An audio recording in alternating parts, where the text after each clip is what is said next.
Welcome to the Human Capital Innovations Podcast. We're your source for personal, professional, and organizational growth and development, where we share original research, explore industry trends, and interview executives and thought leaders from across the globe. We hope you join us often for practitioner-oriented content around all things related to leadership, HR, talent management, organizational development, and change management. Maximize your personal and organizational potential with Human Capital Innovations Podcast. Do you enjoy the Human Capital Innovations Podcast? Please subscribe, leave a review, comment, share, and consider supporting the podcast on Patreon, even at the producer and sponsorship levels.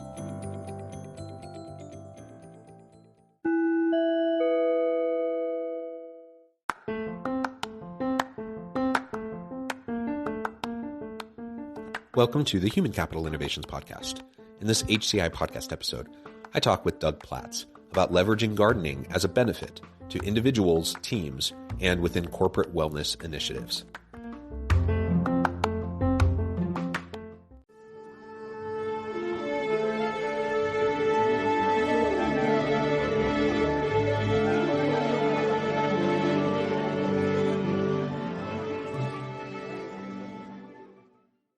Doug Platts, welcome to the Human Capital Innovations Podcast.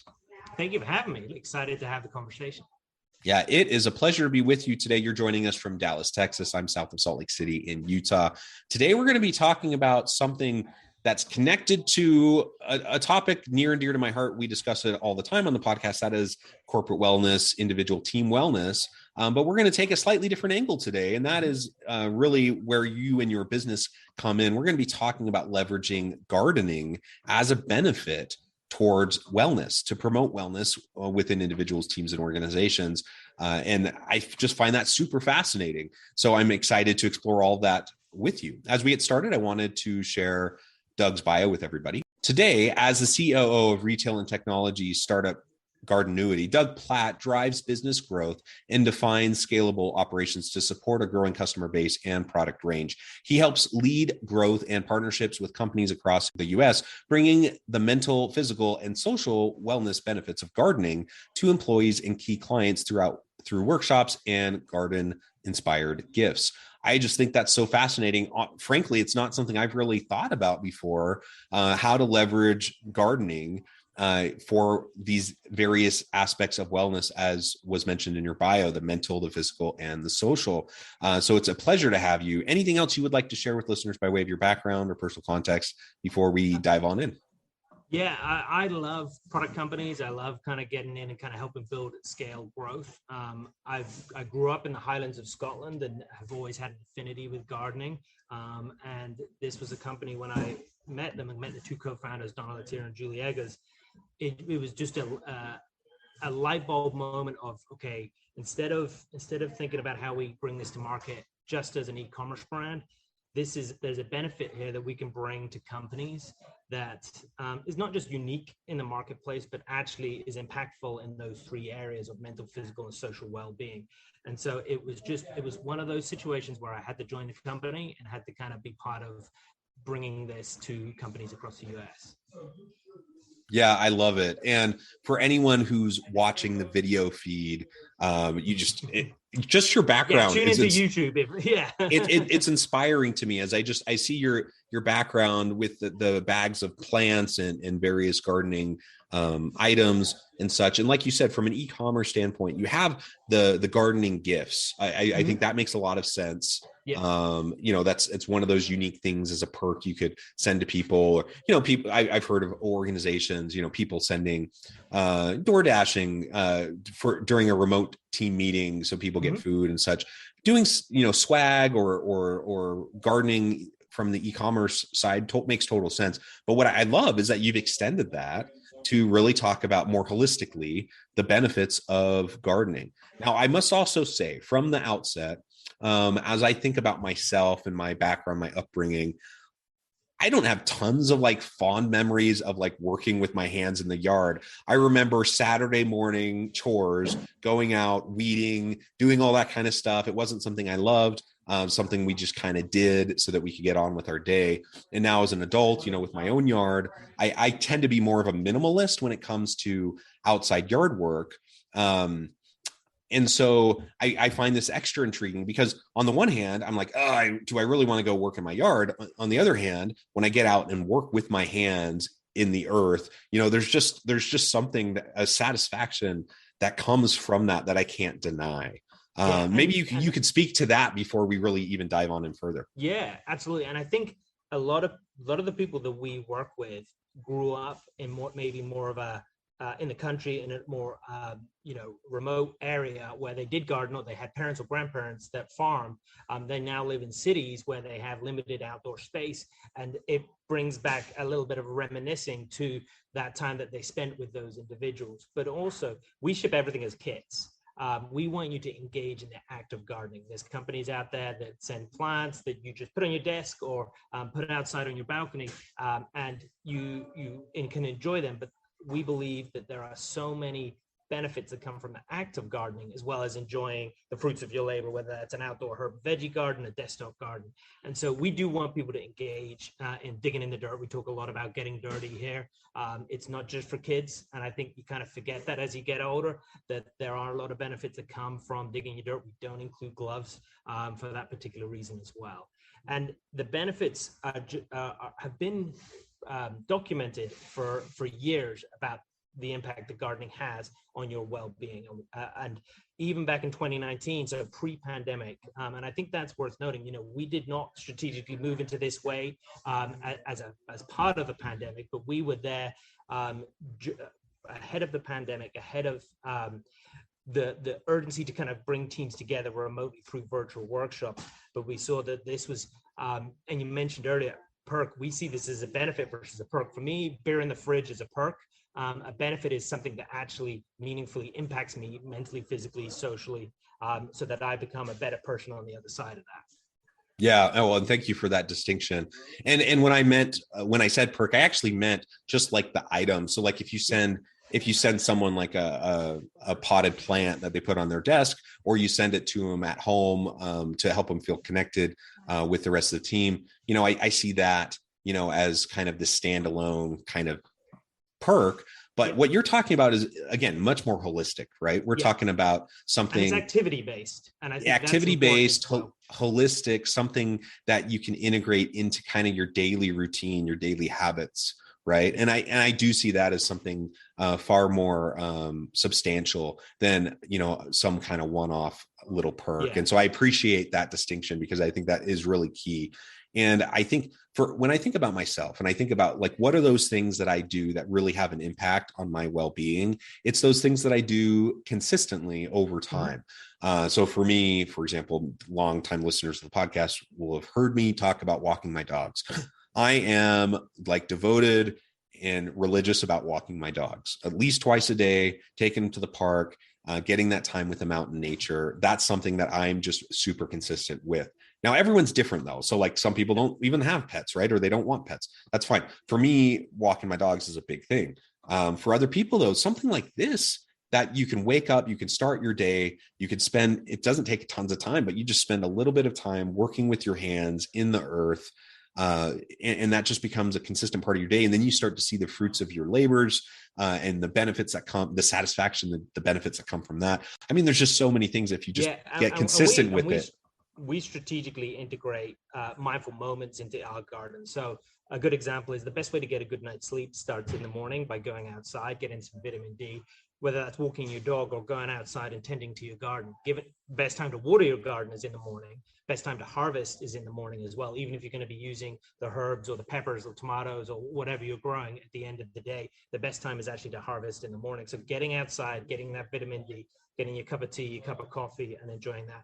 And then with our desktop gardens, we include little habits. So we have like a little mister that you mist it in the morning before you boot up the computer, and you take a moment to think of a few things that you're grateful for. We talk a lot about growing gratitude here. And so it is integrating those easily accessible mindful moments into your workday will cumulatively have an impact on how you approach both the day, but also work in its entirety as well.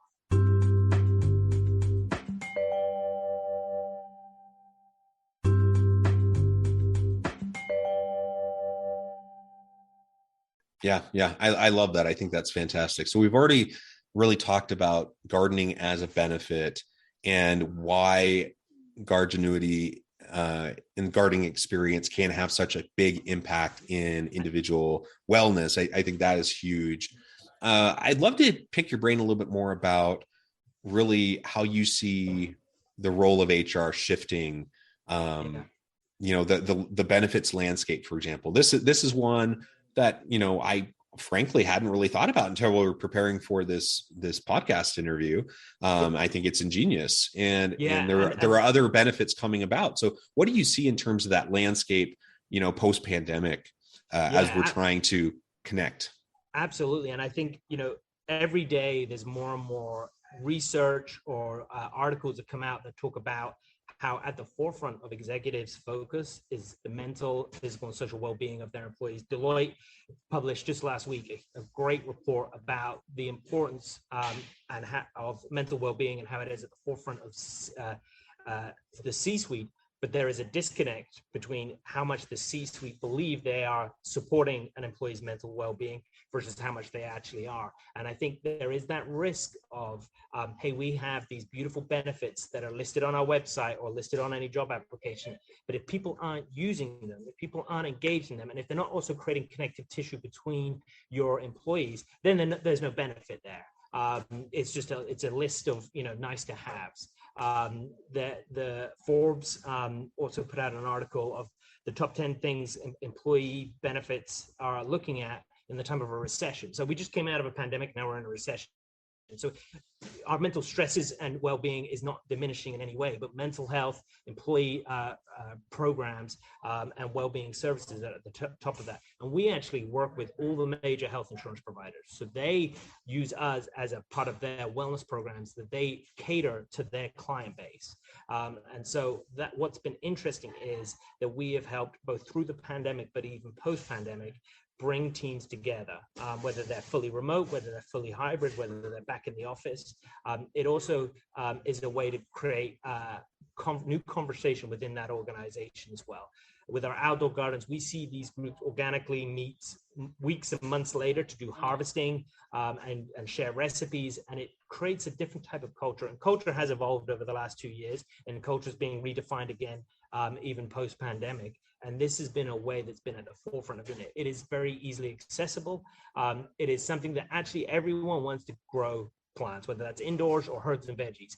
When we do virtual workshops and we do these coast to coast for hundreds of people at a time, the sign up rate it's like a concert. People register in a very quick period of time, and they're excited about it. And then they turn up to these virtual workshops and they're engaged. And then afterwards, the conversations and photos that get shared. And so you are creating a different type of culture, and you're creating engagement. Whereas before, people might sign up for stuff but not turn up. They might turn up and not have their cameras on. They might not have a conversation. You're creating this buzz and energy. And what this doing is showing that HR leaders, chief people officers, head of wellness benefits within organizations are becoming even more strategically important as we come through the pandemic and to the other side. Because if we don't care for the well-being of our employees, they're going to burn out, and then that's going to not be positive for the company, and it's going to affect everybody in the broader scheme of things as well. We talk about burned out employees are going to burn out their planet. And a lot of companies focus on the well-being of the planet, but then they forget about the well-being of their employees. And this is a great way to show that you care and show that you can be engaged in this as well. And you don't need to do a virtual workshop to build the gardens, but they've just been even now, 3 years after virtual workshops became a thing, they are more popular than ever if you are successful in driving engagement during that workshop. And what's great is at different seasons, based on your location, different gardens match to you, so you can enjoy different gardens. We have companies do programming with us each quarter, sometimes outdoor gardens, sometimes indoor gardens, and it is usually at the top of a lot of HR leaders' list of things to kind of lock in for the following year. And so it's been fun to be part of helping people get through the pandemic in what way we can, helping companies evolve their culture and their team integrations. And then also afterwards, being part of their improved mental and physical and social well-being.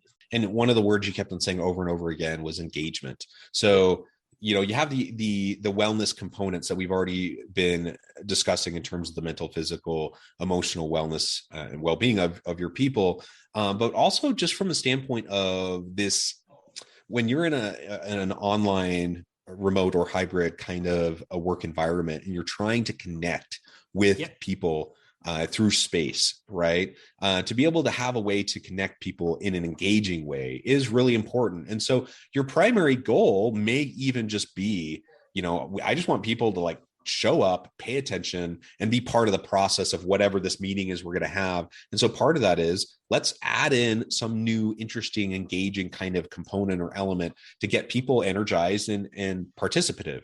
And I think this is great for that purpose as well. You just get people really excited.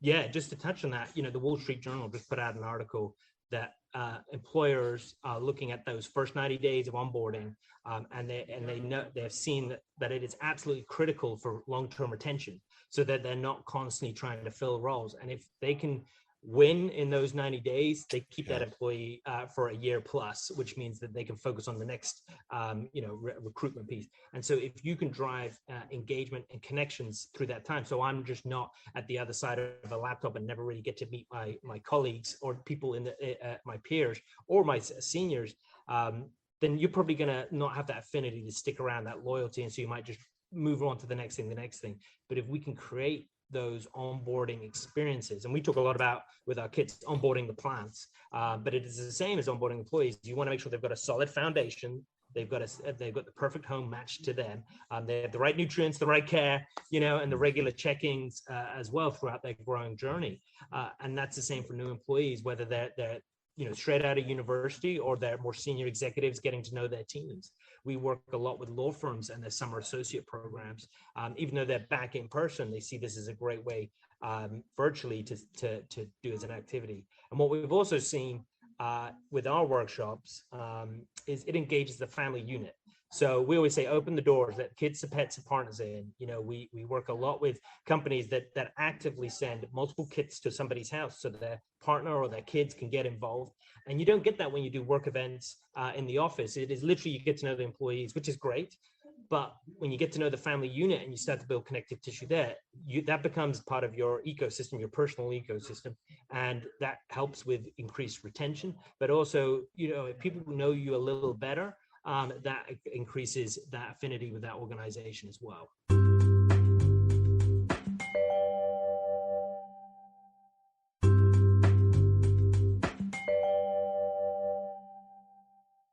Yeah, and part of it perhaps is a life stage thing, but when we talk about wellness and the holistic wellness of individuals, so much of that is that social support component that we need, and we know there's lots of research that talks about the importance of having colleagues who you trust, who you can confide in, who you even feel you would even consider as friends at work, and we know people stay largely due to relationships that they have at work, or they leave largely due to bad relationships that they have at work. And so that social component is huge, and that's hard to do when you're fully remote. And so finding ways to get people to connect socially through something like this, I think, is fantastic. And as I was starting my thought, I was thinking about my family. So this is a life stage thing, but I'm in my mid 40s. I'm married, I have children, and I'm past the stage of, I want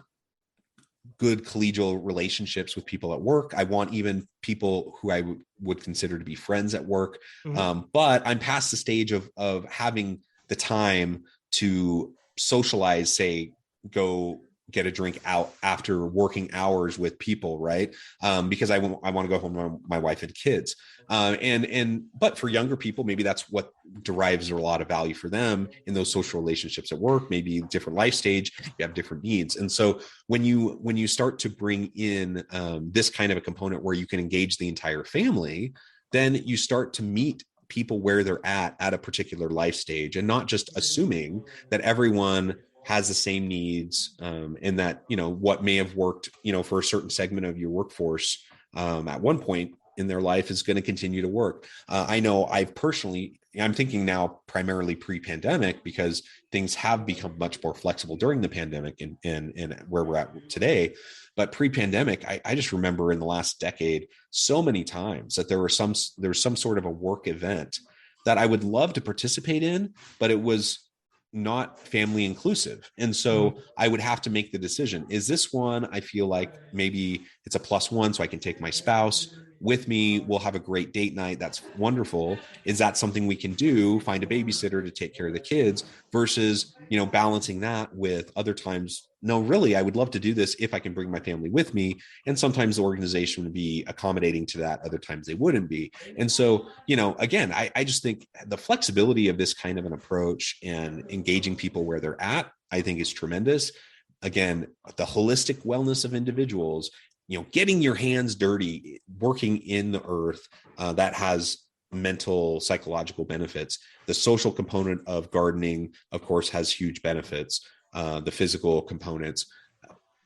I love the holistic nature of this, and whether we're talking about gardening or if we can think creatively about other types of holistic approaches to wellness, I think that's what we need more of in organizations, so that we can have healthy people doing meaningful work that contributes to the bottom line of the company, but also helps the individual find meaning and fulfillment.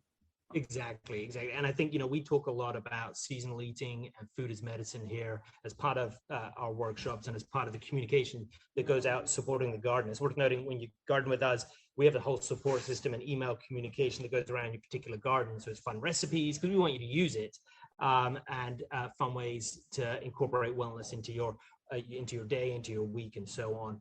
But we do talk a lot about exploring seasonal eating. So you're not just eating the same 8-10 meals over a 2-week period and a couple of takeaways in between that, but you are thinking about, well, basil is a summer herb, so I'm going to incorporate that into my diet during the summer, and I'm going to incorporate something else, leafy greens, maybe more into the fall, which grow better in that. And so it kind of challenges you to change it up. But then as a family unit, it challenges you to explore ways to bring each other together. If you are ones that tend not to eat together or cook together, gardening is a fun way to engage the younger members of the family and bring it into the kitchen as well, so that it can help affect at home and at work as well. And as we see more and more companies doing hybrid, we are seeing more office plants enter the workplace. And I think that's some of the things that happened during the pandemic that people loved, in air quotes, that is being taken into the office, that you do need more plants in the office. There's a lot of research and that shows that hospitals are having larger windows, because having visibility into the world and nature is better for your well-being. And so bringing plants into the office space is absolutely key. You want easy to care for plants, because there's nothing worse than dead plants in the office. And so we strategically think about, well, what are easy to care for plants? So if you are hybrid, if you're only in a couple of days a week, they'll be totally fine in between that. But also you can just take them home as well. So they're very portable and easy to do as well. But also, going back to the conversation of work events historically, with a much more distributed workforce, where there's a probably, and I think Yelp just kind of did a commentary around how they're going to just go 100% remote. They're getting rid of all of their physical office space. So you're not even going to have people in the same city, state, or even region of the US. So how do you bring them together? How do you create that connective tissue? We're working with companies who, when they acquire companies, and there's a lot of tension there. I've been both sides of that during my career.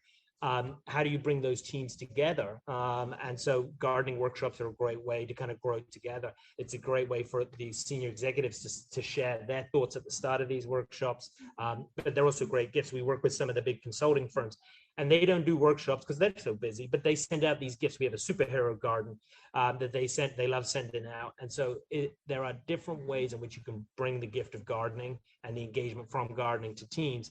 It doesn't have to be a virtual workshop, but they're just a great way to do it. But the experience of gardening is the most important thing. Yeah, I love it. Doug, this has just been a fascinating conversation.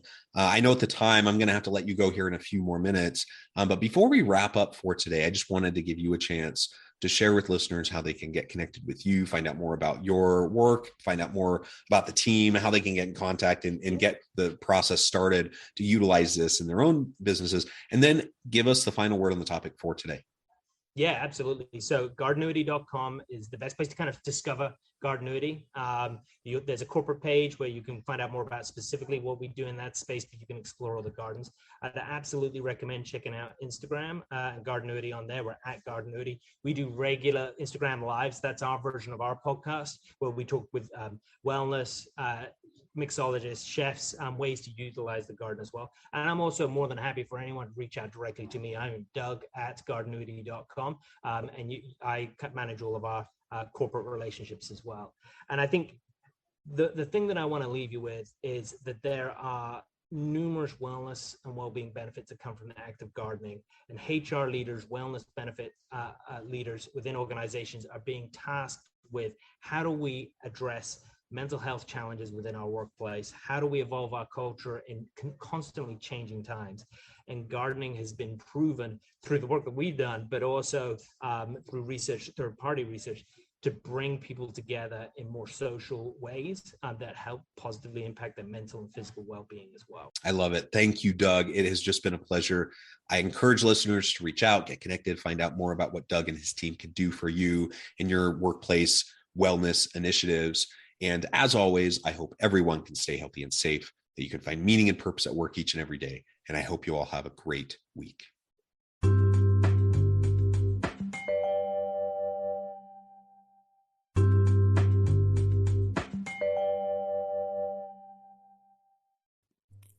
Thanks again for joining us for this episode of the Human Capital Innovations Podcast.